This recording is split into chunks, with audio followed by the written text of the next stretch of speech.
રાખવામાં આવી ત્યારે આદિવાસી કોણ છે એનો સંદેશો આપવા માટે સૌપ્રથમ સાદી અને સરળ ભાષામાં આદિવાસી કોણ છે હું સમજાવું તમને. આદિવાસી એટલે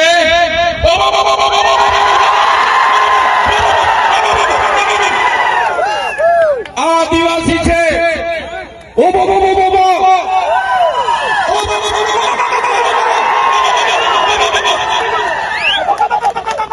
અમારા આદિવાસી છે.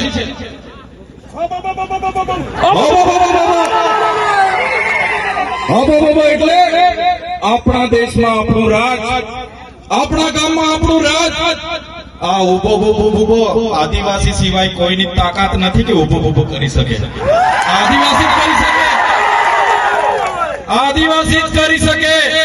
ગમે એવો ખમીર મંત્રી હોય, ગમે એવો અબજોપતિ હોય કે કરોડોપતિ હોય, ગમે તેવો હોય, કોઈના બાપની તાકાત નથી કે ઉભો અહીંયા કરી શકે.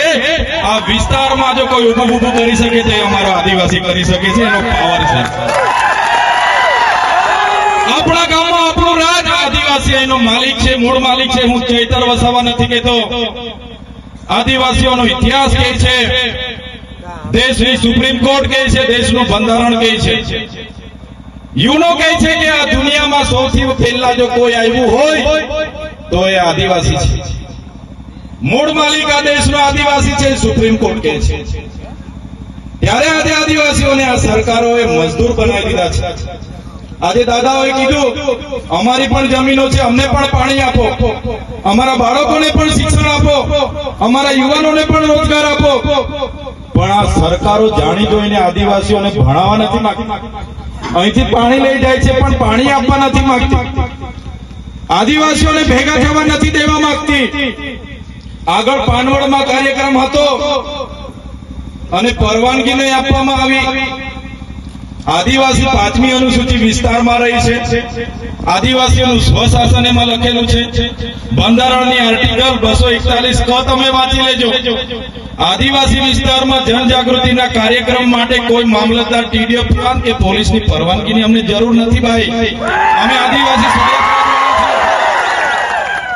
અને જે લોકો આરએસએસ ની વિચારધારા વાળા કેટલાક લોકોને હાથા બનાવીને અમારા કાર્યક્રમ નહીં થાય, ચૈતર વસાવા અહીંયા નહીં આવે, એના માટેના કાર્યક્રમો પોલીસ પર દબાણ કરાવીને રદ કર્યા હોય તો એના 2-3 લોકો અહીંયા પણ આવીને વિડીયો બનાવવા હોય તો બનાવી લેજો.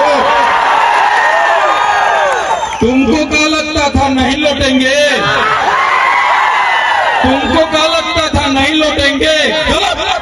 जब तक तोड़ेंगे नहीं तब तक छोड़ेंगे नहीं.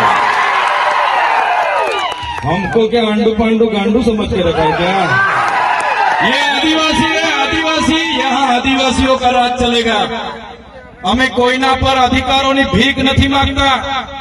સંવિધાનમાં અમારા બાબા સાહેબ અને જયપાલસિંહ મુંડાએ આદિવાસીઓને અધિકારો આપ્યા છે. આ શિડ્યુલ એરિયા છે અને સંવિધાનમાં લખ્યું છે શિડ્યુલ એરિયામાં આદિવાસીઓનું સ્વશાસન, ગ્રામસભાના પાવર છે, રૂઢિગત ગ્રામસભાના પાવરો છે. ત્યારે આજે અમારા આદિવાસીઓને પાર્ટીઓના નામે લડાવવામાં આવે છે, ધર્મ સંપ્રદાયના નામે ભાગ પાડવામાં આવે છે, નવા જૂના નાના મોટા સંગઠનોના નામે વેચી દેવામાં આવ્યા છે.